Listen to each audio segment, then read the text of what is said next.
little bit different this week because I had to wash and redo my hair. I dyed it purple, and the initial purple came out pretty decent, but then I had streaks of the brass, so I had to do another dye through, and my hair is drying out. Don't worry, I have my bonnet.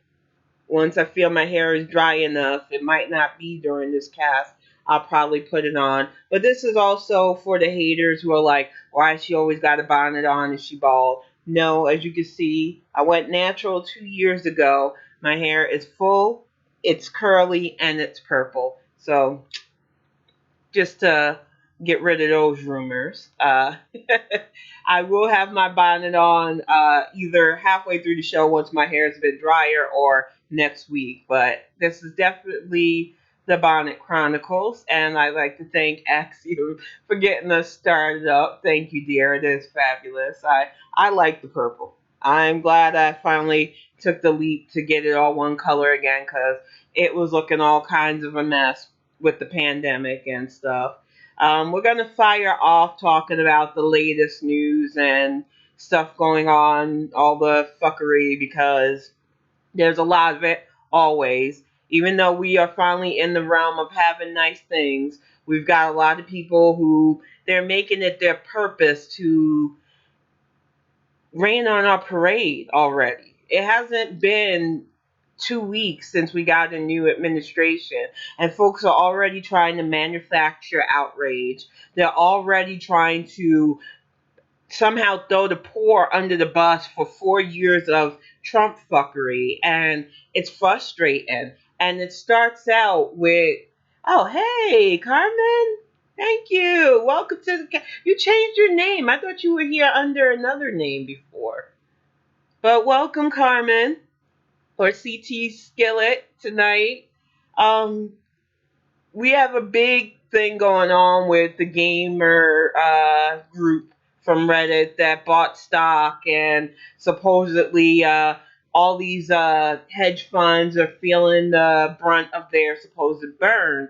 And I seen this dude on one of the news things. I think it was one of the NBC affiliates, actually saying that, oh, this is because we gave them that stimulus handout, and these people are taking that money that wasn't supposed to be theirs in the first place, these handouts, and now they're gonna mess up our economy. And my timeout button's going for this.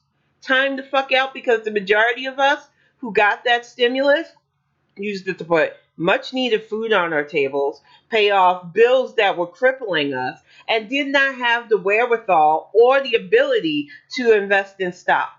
We already understand that for you rich people, keeping us out of being able to freely invest is a thing. It's one of the parts of the caste system that you think we're too stupid to realize. But the fact that they're trying to attack giving us a stimulus when other supposed first world nations have a set stimulus for this pandemic and have been giving their citizens money to keep their economies boosted, flies in the face of everything that old man was saying. But it pisses me off that nobody in that news clip checked him on that, because so many of us are still even waiting for a stimulus check, first off. Second of all, we're using that money to pay off bills so that we're not put out on the streets and that our families don't go hungry. And it wasn't that much to fucking begin with if you didn't have a dependent on top of your $600 in the first freaking place. But these people, they want to shift the narrative that somehow stimulating the economy by helping those who are hurt the most by not having money right now is somehow going to cut into their profits. Y'all got a tax break that you didn't deserve from a very corrupt administration that we voted out.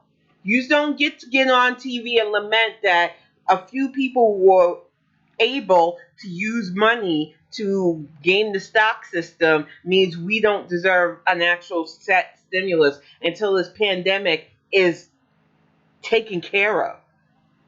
But these are the games that they play, along with crafting outrage about Biden wearing a Rolex or whether or not Kamala Harris's daughter deserves a modeling contract. Everybody wants to try to find a false equivalence with the last administration that was full on corrupt and complicit, and making sure that the caste system that we have in place stays in place. It boggles my mind how many people fall for it too. But it feeds right into the topic of tonight. It's okay. I appreciate that, Mama Jamma. I appreciate all the support. So many of you have told me that even though you can't be on the interactive chat, that you go back and watch me on YouTube. That helps just as much. I love the encouragement. I'm going to keep doing these because it's therapeutic for me and it's cheaper than therapy. And plus, I like talking about politics and social issues. I think a lot of people feel like they don't have a voice, and I want to be able to speak up because a lot of people say when I go on my Twitter tangents and when I'm on social media that I hit what they want to talk about. So that's what these Bonnet Chronicles are about. And as much as I do like having an interactive chat, you are not beholden to be in here. If anything, it just, it helps out that you watch either during the session or when I post it to my YouTube. So I appreciate all the love and support for real. And you won't let me stop. Listen to you. But seriously, there are a lot of people who are going to be bad faith. They made a lot of profit off of Trump's chaos.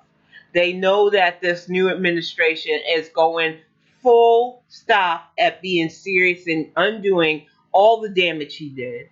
They're not playing their hands on social media. You don't see Biden getting into feuds on Twitter. You don't see Kamala Harris playing her hand. Even our newly majority Democratic Senate are keeping their hands to themselves. And it's boggling the news because they're used to people acting a fool online and not really governing. So they don't know what to make of this administration that's actually out there doing work and not playing around like that fool that we have for 4 years previous. So we as people have to know how much more of their stuff are we going to intake?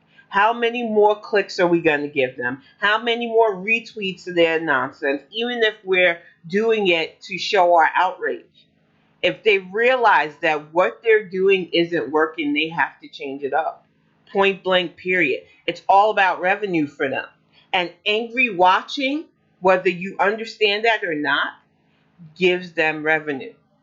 So you have to start making the choices. It wasn't easy for me to stop watching MSNBC, especially. That was my channel to go to before. But as I seen the manufactured outrage that they constantly had for Hillary, while this man was literally admitting to crimes on camera, I was done. And they have gotten no better. Everybody's showing the cutesy thing with Brian Williams, and I'll admit, Brian Williams can throw some shade sometimes. But for me, it's still not worth watching it when I know that I'm probably going to see Michael Moore at some point.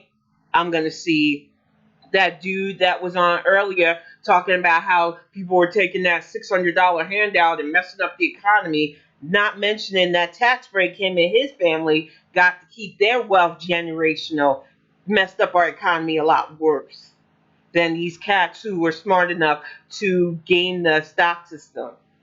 You know, I know a lot of people don't understand finance, and it's purposely like that. We should be teaching people basic stock and investment stuff in school, along with civics, along with how to keep and maintain bank accounts and savings accounts. But we don't do that because we continuously keep the system of have and have nots. Even when somebody who comes up from nothing gets, they're not in the mindset of making it better for everybody around them. No, they want theirs and they want to keep theirs. And they have financial planners that keep them in that mindset too. Buy this, show off that, get that big house, get that car, show off your wealth instead of using that wealth to build up the economy for everybody. When you talk about that, people are like, oh no, it's socialism, socialism bad. Bad, bad, bad. And you don't understand that what we have right now, we can't maintain it anymore. A pandemic has shown the falseness of our supposed system. Because when you have people on the bottom already scraping by, and then you take their only means of making money away because they could literally die from it, but you keep people who already have way too much money comfortable, and then you don't make them pay enough in taxes to help cushion when stuff like this happens, it's all going to topple over. And then the first thing the media wants to do is let these fools who already control everything say, see, this is what happens when you give poor people a handout. It makes no sense. It boggles my mind. But anytime somebody brings up how we could actually stimulate the economy by educating people on how to be smarter with their money, we get cried out as socialists. And I'm sick of it. We have to start being smarter. There's been a war on education for years now that nobody brings up because they're afraid of it. Because so many people think I'm just a displaced millionaire or billionaire, and that if I just keep doing things the way it is and don't talk about it, one day I'll be up there with the elite. And that's not the way we're going to have a stabilized economy or a stabilized nation. We need to be educating people. That is the greatest step towards equality that we will ever have at our fingertips, and yet people fight against it. And they fight against it because they got their little piece of the pie, which is enough for them to hold everybody else back from getting even crumbs. And it's sickening. And it goes into the topic of tonight of the false allyism, because so many of you cape for this system. You will jump into a black person's face, as I put in my Twitter, when we're talking about inequity and how racism plays into it, and inequity and how bigotry keeps those who are marginalized from living our best lives. And you will argue with us about speaking on it over the issue itself. And this stems from today, Walsh Freedom, that idiot bigot who flip flops more than most politicians, who doesn't pay his child support, and it's not slander if it's true, y'all, decided to get on there and dog whistle another thing that's going to be very prevalent these next 4 years about how the Dems are losing the working class. Now, I don't know about you, but I know who turned out to vote. 80 million Americans of diverse backgrounds turned out to vote. And the last I checked, the working class comes in every ethnic background. So when he says that the Democrats lost the working class, that's his racist ass way of saying white voters don't want to vote for Democrats. Which, if you're a white voter and you're a Democrat and you voted for this administration, you should be angrier at him for consistently pushing that narrative than at the black person who's saying, stop calling it the working class when you mean white people. Because point blank, he's erasing anybody who isn't white by that. He's not talking about the people in the South who risked COVID, the people in Michigan who risked ourselves to make sure that people got out to vote. He is talking about the Rust Belt Randys and Southern Susies who think their shit don't stink, who want to keep racism alive, who want to go back to the days of coloreds only and whites only. And he thinks he's slick. He thinks a lot of us are too stupid to understand what the Southern strategy was, as they continuously call themselves the party of Lincoln, yet do everything they can to set us back to when we were no longer considered human beings but three-fifths. As my very dear friend Sydney brought up to this lady who lamented how she was an ally of us today. A lot of people want to play the oppression Olympics, and I'm here to tell you that you will never win the gold until you can say that your country had on the books that you were less than human, that you were just cattle to be traded, that they could sleep with you, fill you up with a child, then take and sell said child as a commodity. Break any ties you had to your culture, to where you had to create a new culture, steal that, market it, make money from it, but tell you you're ghetto for utilizing it. You can never, ever compete with what it's like to be a black American. So I don't want to hear it about what you suffered through if you're using it to talk over us when we are trying to stamp out racism. That is not allyism. And this lady, I don't think she understands that there's been a real pattern of stock image marginalized people, and especially stock image native people lately. White women claiming native and Hispanic and black heritage when they have none of that in their mix, or such a finite percentage of it that they really shouldn't be. And another thing, as somebody with native blood can tell you, unless you are officially recognized by the tribe, it doesn't even matter if you could point to a living relative and say, that is my tie to you. If you're not recognized, you can't claim it. So don't jump in our mentions if you're not officially recognized by tribal elders talking about how you're our allies and I can't tell you about racism. Because FYI, as somebody who has native blood but can't claim it because I'm not recognized by a tribe, I know the reason why is because my grandfather was disowned for marrying a black woman. Because just like every race, there is a problem with bigotry amongst even non black POC. So let's be real about this. We can't even get to the heart of stamping out bigotry and racism because people refuse to even talk about the fact that every group is problematic in some way. I get pushback from my people when I talk about how they need to have the backs of the LGBT because so many of us didn't for the longest time, and we act like they're not normal people. Or if we try to be outliers, we talk over them or utilize them as props, and we cannot do that. You cannot call yourself an ally if when somebody is talking about something that's happening to them that affects them, whether it's their gender coming under fire where they can't serve in our military, use a bathroom in peace, adopt, live their best life, and your answer to that is, well, I go through this. You're not being a good ally. You're not listening and you're talking over people, and that helps nobody. And every group has these people. You get on, you give people your resume, you tell people that they can't understand your situation or that your situation makes you more in tune to theirs, but you're talking over them. That's not allyism. I don't jump into everybody who's sharing their true thing. I might give a heart, I might give a hug, but I don't want to shift from what they're saying. I'm never afforded that.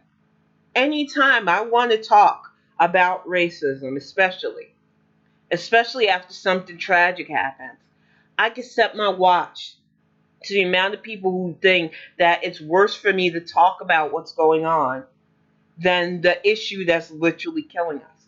When we talked last year, when Kamala was running for president, about black mother mortality, which hits me hard.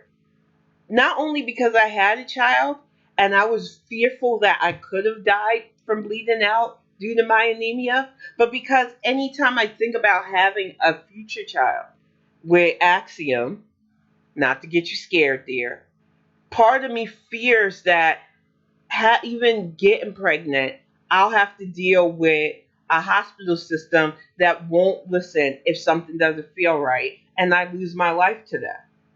It's hell living like this, y'all. It's scary, and I don't like it. And I would like to actually work on it not being a reality, but I get screamed down by people who don't really care if the system changes, yet tell me they're my ally because they put BLM in their Twitter profile or string a banner on their Facebook saying Black Lives Matter. You can't say Black Lives Matter if black voices bother you. If us sharing our reality on how bigotry affects us, if us getting upset that there are people calling the working class white people over understanding that the black working class wholeheartedly voted for the Biden Harris administration. You have so much smoke for us, and it's exhausting trying to deal with everything that's negatively impacted us and then not patting you on the head because you're not really a good ally. We're not going to give you a cookie for doing bare minimum. And some of you really want that. You just want to feel like you're doing over actually doing something for real equality. And that's not going to fly anymore. You've had your moment. You put it out there, all the stuff you did for us people, and all we could do is yawn and keep it moving because I didn't ask for your resume. I'm sure Regina didn't ask for that lady's resume. And she had so much time to keep going back and forth. The moment I told her she wasn't a good ally, she just opened up. She just could not believe that I said that. And then as a historian, allegedly, because like I said, it's the internet, we could be anything. I'm a model, bonjour. You had her go that she was a historian, but she wanted us to define what race was for her. So I point blank said, you know, because your ancestors created the system of race, where we categorize ethnicities by the color of their skin, and thus use it to separate, divide, conquer, and keep people in this invisible yet really visible caste system. And I had to hear, oh no, you don't know anything about my people on this native thing. And it's like, I don't know you and I don't care. I know that people like you constantly do this. It's been like this for years now, especially amongst fellow Democrats. I get into it a lot with older white Democrats, especially white women. They hate when you pull out that a lot of white women are the gatekeepers for racism. They benefit from it even though it hurts them. I put it out there a week ago about that. Misogyny runs rampant in these racist groups. They expect their women to be silent and they will use violence to silence them. They expect them to be beholden to them and they will threaten their lives. But these women somehow feel protected by it because they're trained from almost the cradle to their inevitable graves that this is what they know and this is what they need to protect. And protect that they do. 55% of women decided, white women at that, let me amend that, white women, because black women will never at 55% vote for somebody like Trump. And I'll tell you why. Trump doesn't even see us as people. I've said it before, if he couldn't have fucked it or financed by it, he doesn't want to be bothered with it. And for him, his ideal woman is an obedient, blonde, white woman, or maybe a brunette that he'll rate under a 5. He's a gross human being. So we black women weren't feeling him. The gatekeepers to almost second term for that fucker, the people who were storming the Capitol for that fucker, the current idiots who are in our House of Representatives and a few in our Senate that were propping up trying to get people murdered for that fucker were white women. And you have more smoke for somebody like me for saying something like this than the 55% of your brethren who were A-OK with Senior Crotch Grabber, who said that he would push on women no matter what because he's a celebrity and he could get away with it. These are the same women that boys will be boys, they're good little Johnnies, who roofie girls during frat parties and cause psychological damage to their victims by assaulting them. Another thing is a lot of you are using the false equivalencies of not going after people like Marjorie Greene and Josh Hawley, with the Democrats going after Al Franken. And as somebody who survived sexual assault, I'm going to need y'all to keep that out of my mentions because I'm sick of it. I don't understand why sexual harassment is not a serious outlier for people. But as somebody who survived not only sexual assault, but then had to go through a workforce where you had to deal with unwanted touching, unwanted jokes, being made to be uncomfortable. Some men boldly saying that you should just date them so that you can get into positions that wouldn't be offered to you if you didn't offer yourself up. I'm sick of people downplaying the serious psychological effects of having somebody do that to you. Now, some people want to act like Al Franken fell on the sword and he was a sacrificial lamb, or he was bullied and targeted by hateful Democrats. When, if you have allegations and they're not true, you fight. Something I taught kiddo, because as Axiom can attest to you, um, thank you for banning the bot too, dear. You don't take blame for something you didn't do. And a lot of people want to go, oh, it was just a photo. No, there were 8 credible accusers that came out and said this man was inappropriate. And if that's not enough of a number for you, the fact of the matter is, there are people moving the goalposts to say, well, it happened before he was elected. It doesn't matter. If that's his character, why would you want him to be your voice now? Oh, you got to give some people a chance. Would you say that about Harvey Weinstein? Some of yous would. Some of yous will give somebody that provides entertainment to you nothing but chances, even though they're garbage people. Look at these idiots who still stand for R. Kelly's pedophile ass. And I'm saying it. The man goes after underage women. What else do you call that? You've got smoke for the Catholic Church who do the same thing, but nothing for that guy just because he can sing? There's a problem with our society that we cape for garbage people because they entertain us or because we see stuff in them that really isn't there. If that man didn't do what he did, he would have fought. Everybody's like, well, the same thing happened to Biden. And Biden said, put on the investigation. I ain't got nothing to hide. He didn't run from that. And he didn't drop out of the race.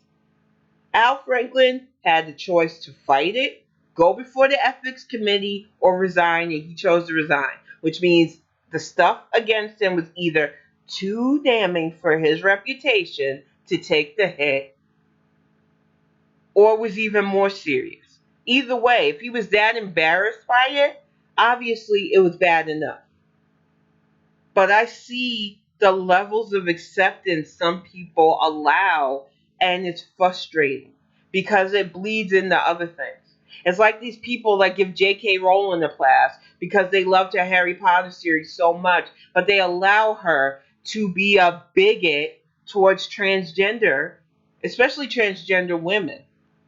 Not to exclude trans men, because they get erased enough as it is from the narrative, like they don't exist at all in most of the conversations. But the fact is, there are people trying to sea lion those of us who will speak up for transgender rights on, oh, they shouldn't be allowed to play sports. What if they dominate girl sports? They're girls.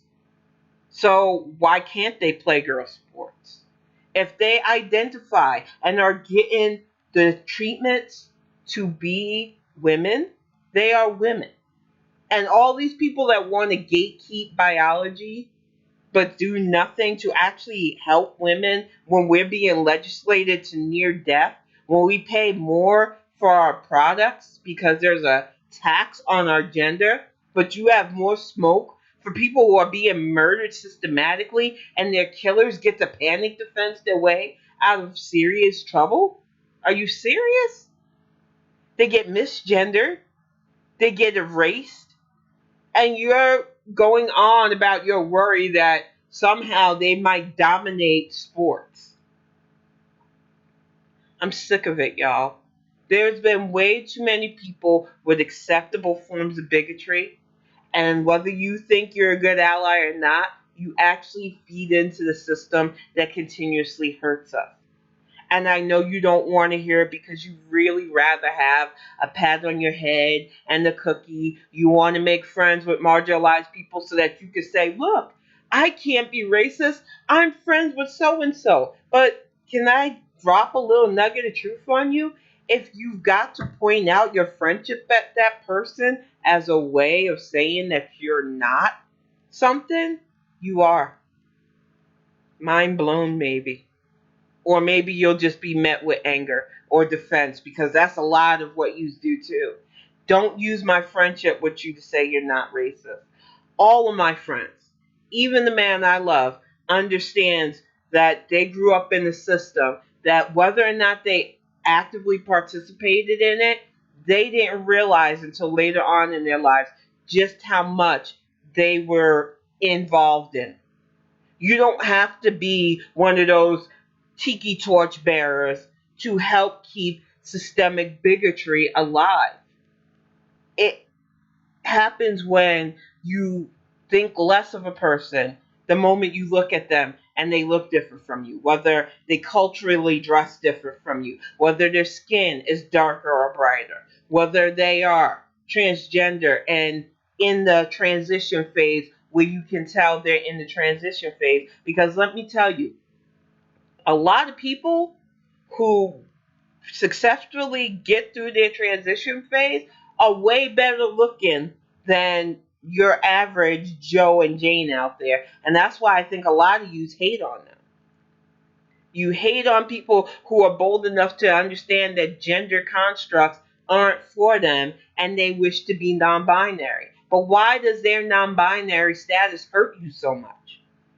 We need to get over our need to force people into what makes us comfortable. And I think that future generations will get there, but it needs to be a lot of us old guard who used to hang on to selfish beliefs, letting go of that and stop trying to be right and stop doing stuff to be liked. Let me tell you something, the path to equality isn't going to net you a lot of friends, even if you do it right, even if you surround yourself with people who say they're on the same side as you.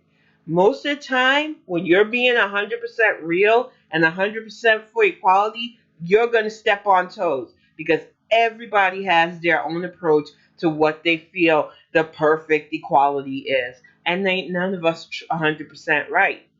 But the problem is, too many of us want to be right over doing the right things, and we're always going to step on each other's toes. Some of us can have our toes step on and keep it moving.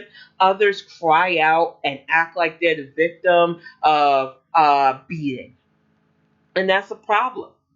And if your whole approach to these last 4 years is just to declare yourself anti racist while you allow sexism, misogyny, any form of homophobia or religious intolerance, and any intolerance towards people who choose not to worship, you're not as helpful as you think you are. I know some people will listen to this cast or share and be like, look at this person. They're just trying to be woke. I'm just trying to be a decent human being. Life is not promised. We are not guaranteed a fixed number of years no matter what people say. And what you do while you're alive on this earth matters. And if you decide that you're going to take your lifespan to be a harmful, hateful person, you're impacting people negatively. But I got a flip for that as well. If you're not doing your best to not speak up against those people, you're helping them out. If you're not doing your best to learn how to amplify and not talk over people who are suffering, you're not a good ally. If you're calling yourself an ally, the first thing out of your mouth when you get any pushback from a marginalized person when they're telling you what you're doing is hurting them is to tell them, but I'm on your side, you're not on our side. And I don't think it gets through to a lot of you because you'll push back. Oh, no, that can't be. I know in my heart that I do for you people. I married one of you people. I had kids with one of you people. And it's like, you're still categorizing us as you people. Maybe understand your vernacular because you see us as different. I don't like being Edinburgh. Yes, I turned it into a verb. I like using that because it's how I feel when somebody who is non-black comes at me asking me asinine questions about how can they be better people, and it's like, just be better people. I can't tell you how to carry yourself. You want to try to emulate me, but you've never gone through what I went through. I asked you to listen, and you rather talk over me and tell me how to handle this. And a lot of times when you're talking over me, you're doing it to tell me that maybe if I stop talking about the pain that's hurting me, it'll go away. And that's not how this works. You don't leave a festering wound untreated. You just don't. And hatred is a festering wound. And for a lot of us, it's been untended so badly, a lot of us feel like it can't be repaired, but I know it can by actually addressing it, by working with those who want to heal it, by voting in people who want to work to see it tended to properly.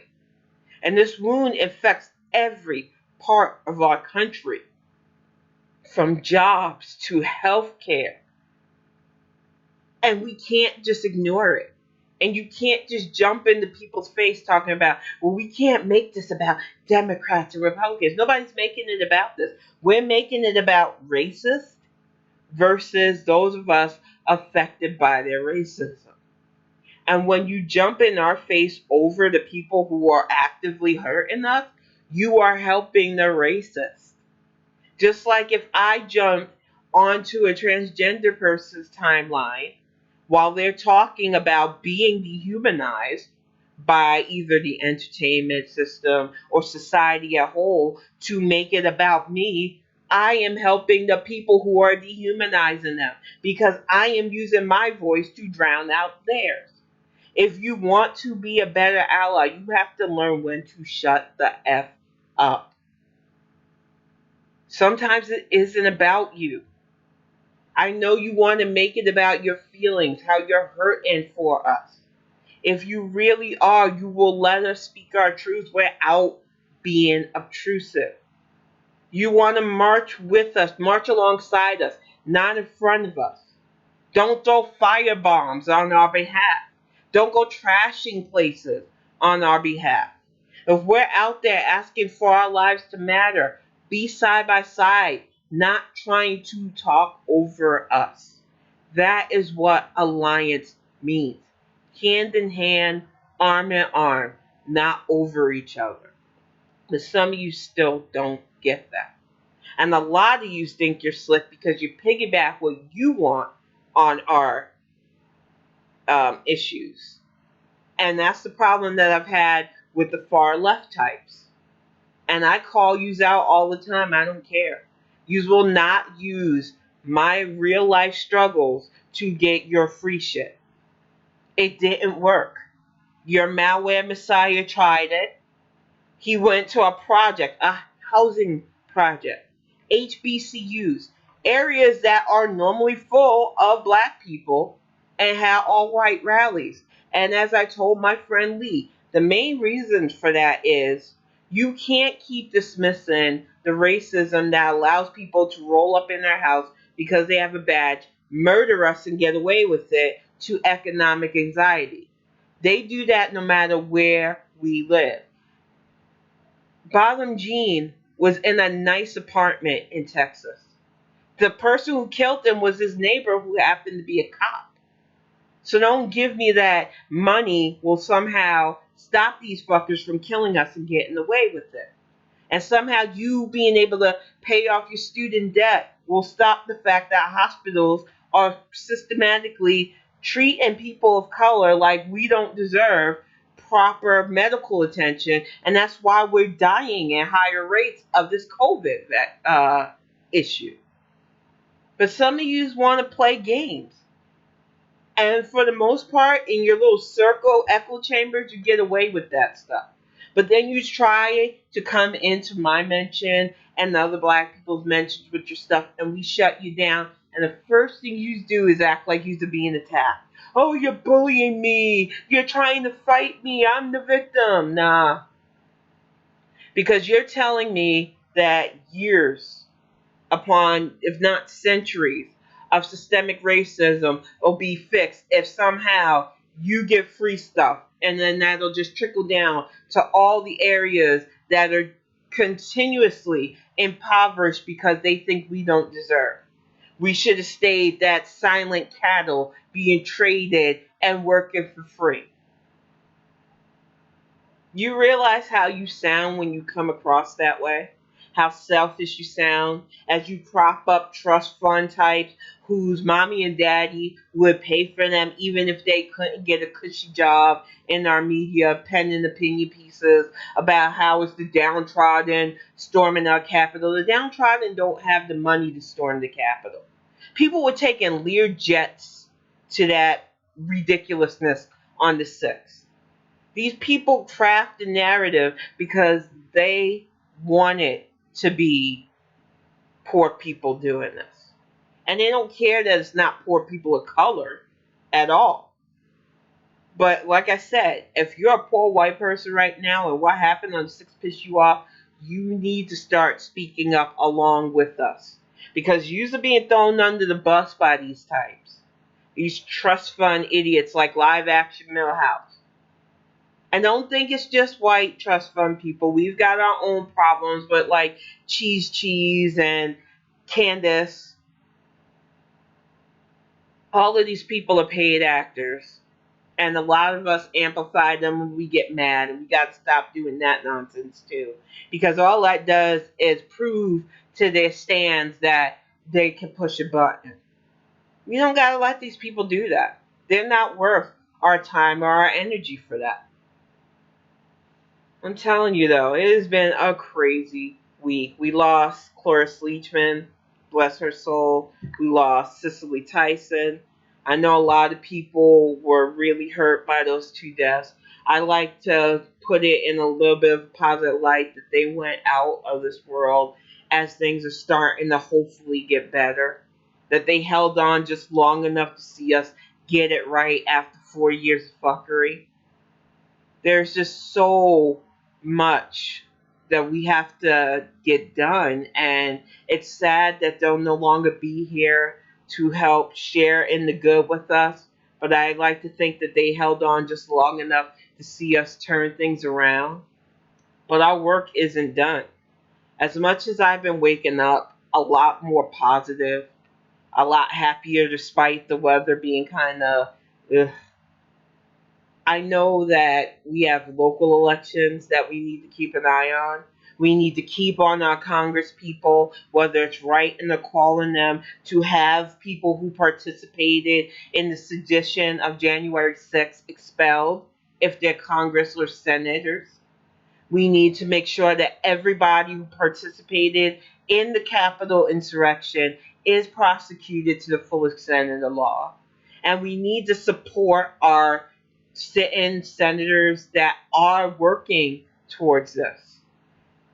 It's not a joke. You can't just wash your hands of this now that we have Joe Biden and Kamala Harris running stuff. We tried that when Barack Obama was in office, and then you wanted to blame him for supposedly not moving the needle far enough. But you gave him the White House and then gave Mitch McConnell every power to obstruct him. We finally got a chance to stop McConnell in his tracks, and we need to keep it that way because it's not going to be able to be undone in a week, unlike some of these contrarians try to push. We need at least a good few years to undo the damage of the Trump administration. And we're going to have a lot of people who make their money off of us being angry and upset and scared, pushing narratives that we shouldn't give them time or amplification for. Some of us can't help ourselves, though. It's like we feed into needing to be angry. We feed into needing to fear stuff instead of keeping focused on making things better. You know, if we devoted half of our time to projects that help our communities, help better ourselves, over getting angry at these contrarians who want to say, well, $15 for minimum wage ain't enough. Now we need to raise it to 20. We need to raise it to 25 or 50. These people are always going to move the goalposts because for them, they don't care if somebody really makes a better minimum wage. They already got theirs. You know who's not going to complain about getting an actual pay raise, those who need an actual pay raise. They're not on Twitter saying, oh no, you need to give me 25. They're just hoping that we finally elected people that are going to give them a proper salary so that they can take care of their families. Yet we keep amplifying these people who want to talk over them. We have to stop doing that. Honestly, the path to true equality, whether it's racial, financial, comes through yourself. Educating yourself, learning, not treating the people who are affected negatively by these policies as your whisperers either. I don't know what grates me more. The person who gets upset with me when I finally snap at them and say, we have technology where you can look this stuff up, or the fact that they act like they're the victims when I finally get to that point. The time you took to hit me up on social media, whether it was via DM or tweeted out what books you should read, or who you should follow, or what you should do. Do you not have eyes? Do you not have the ability to look stuff up for yourself? Do you not realize you're treating me like the help when you do that? And it's not as flattering as you think it is when you do that consistently.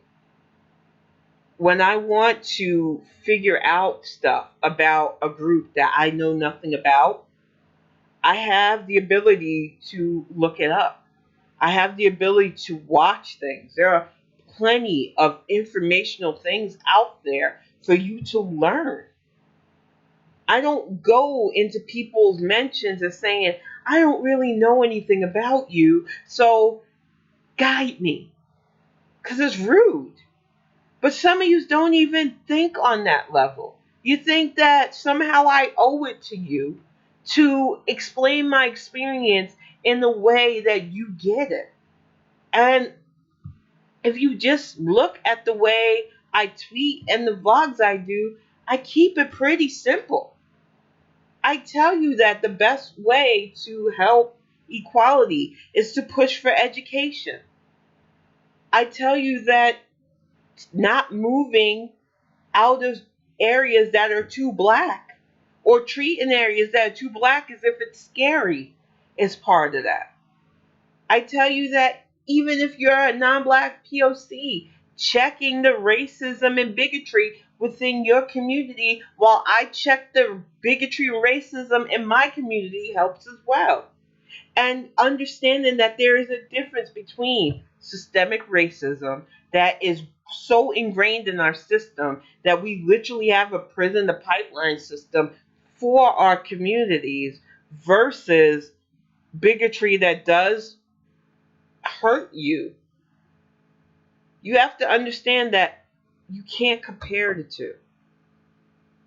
The moment you start opening your eyes to the stuff that you personally do to aid the fuckery, that's when fuckery stops having its power. Too bad that so many of us don't want to admit that.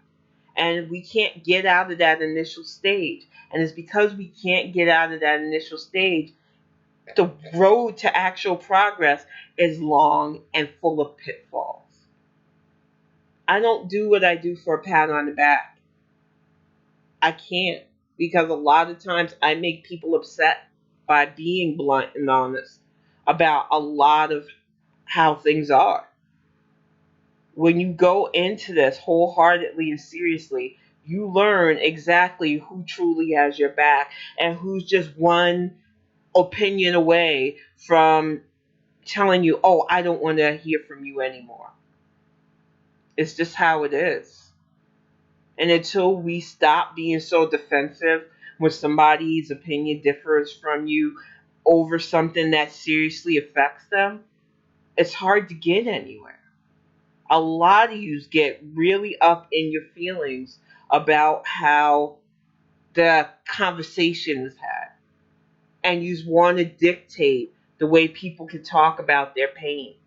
You don't want to hear about how your demographic or your gender helps with some of this fuckery. You just want to be patted on the head, as I've said several times in this cast. That's not how this works. If you want to be a part of change, if you want to actually help us be recognized as equals, whether we're women who are tired of our reproductive rights being legislated by people who don't have uteruses, or by those who think that just having a uterus decides whether or not you're a woman. Because it is that complex, y'all. People who don't understand that it's that complex are part of the problem. It's a complicated thing that doesn't get solved because so many people don't want complication. Y'all want to keep it simple. Oh, this is bad, but this is okay. It's acceptable because I don't want to bother to understand it. And that's a problem. And we need to keep educating ourselves. We're alive to learn. And a lot of people are so anti learning anything that doesn't make them feel good. And that's another problem. Education is not easy. Learning stuff means learning hard truths. Those hard truths keep you awake at night some nights. When I learned the truth about history, and thank God for the history teachers that I had in New York, the unvarnished truth of how the Third Reich rose and how the Holocaust went down made it so where I wanted to make sure it didn't happen again. Yeah, I watched on the 6th as people wore pro Holocaust shirts. So I know it could happen again. If enough ignorant people who are crafted in a bubble of less education and more feel good shunning of others continues in our country, we have to educate ourselves. And we have to do it whether people are looking at us, giving us a high five, or mad at us for speaking the truth. I'm telling you right now, all the people who just a couple of weeks ago were quoting MLK like to ignore the fact that their ancestors, probably living relatives, had opinion pieces about how he was stabilizing the country and were happy when Dr. King was gunned down. But they don't want to talk about that. They would much rather fake the funk that their families were always allies and marching. Another person that I normally have respect for was going on about how she's a feminist because a certain woman told her back in the day that you need to follow women of color. And while it is sort of flattering, the fact that you needed somebody else to teach you to follow the groups that are the most harmed by our society isn't something that you should really be bullhorning. Like, what are you doing that for? Kudos? Don't go into anti racism to get clout. Because the moment we see that, we know we can't trust you as a sister or a brother in this struggle. If you're out there putting out, hey, I support you just to get clicks and views, we know that we can't really depend on you for actual activism. And we're not going to amplify you. The work that needs to be done is thankless. It's tiring. There are times where you will have headaches. You will want to give up and give in because it's so, you feel like you're getting attacked on every end. Because you've got the open face racists who just want to hate you freely because it makes them feel better. The people in the middle who think that if we just coddle the racists or don't talk too loudly about how they're harming us, that somehow that'll be better because they don't really want to deal with it. And then those who are in between who are trying to figure it out but are stumbling and getting upset because they're stumbling. And the rest of us who are just trying to survive and keep everybody happy while surviving, and it's exhausting and impossible. And if you want to help people like me have less stress, You need to start taking that path and understanding that it's not going to be easy, especially for people who have no fundamental understanding of how detrimental this is for us. Empathy helps, but you have to go in this understanding that you will never know what this is like 100%. And that the best you can do is see it and stop it when it's blatant, and understand how you perpetuate it when it's not so blatant. Like when our news media puts up a mugshot of a black NFL player when they attack their spouse, but this cat who just strangled his girlfriend is allowed to have his football glory days picture out there, and people are acting like it was just a simple altercation.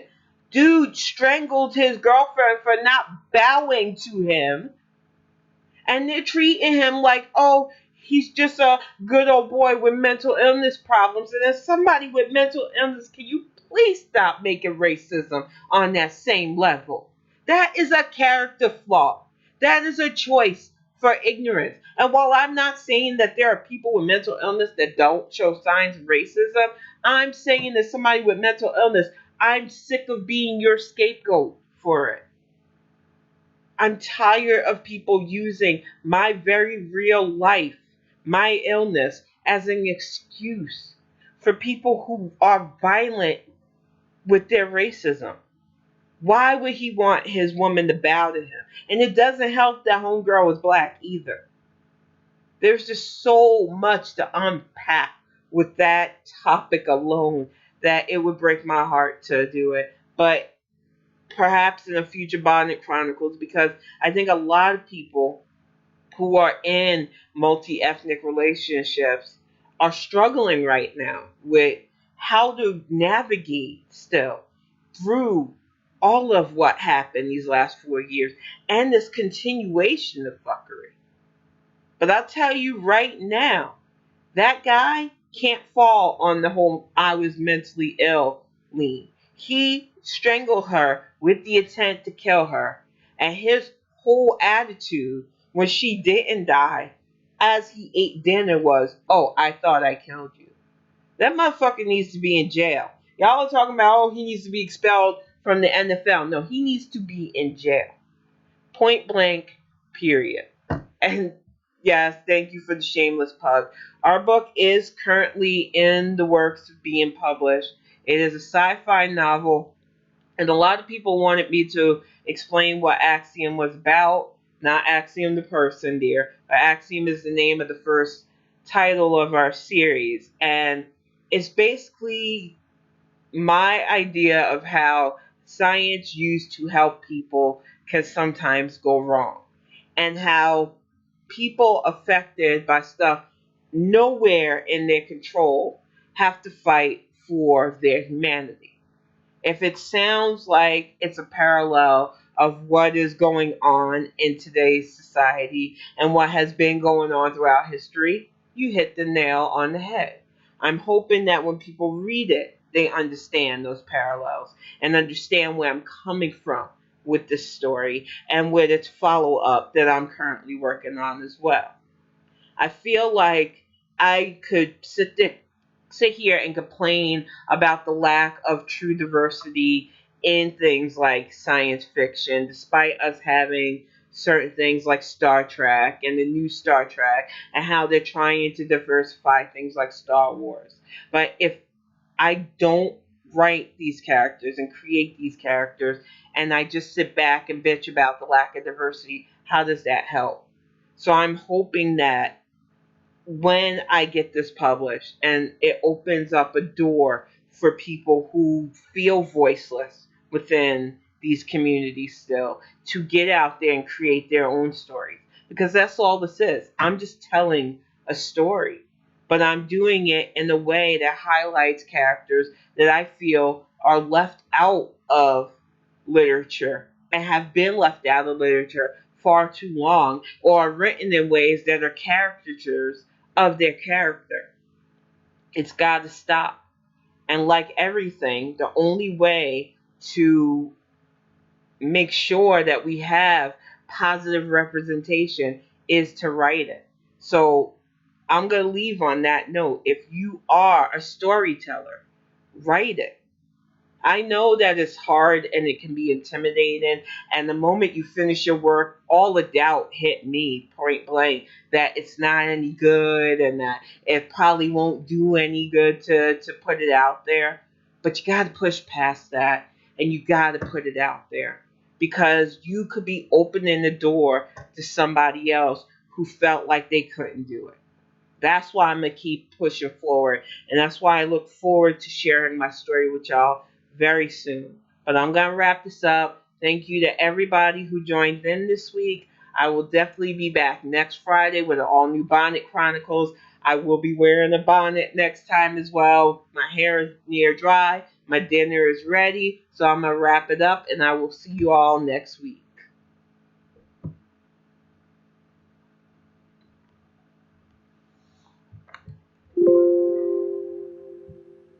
Thank you, Kitty. I appreciate that shout out.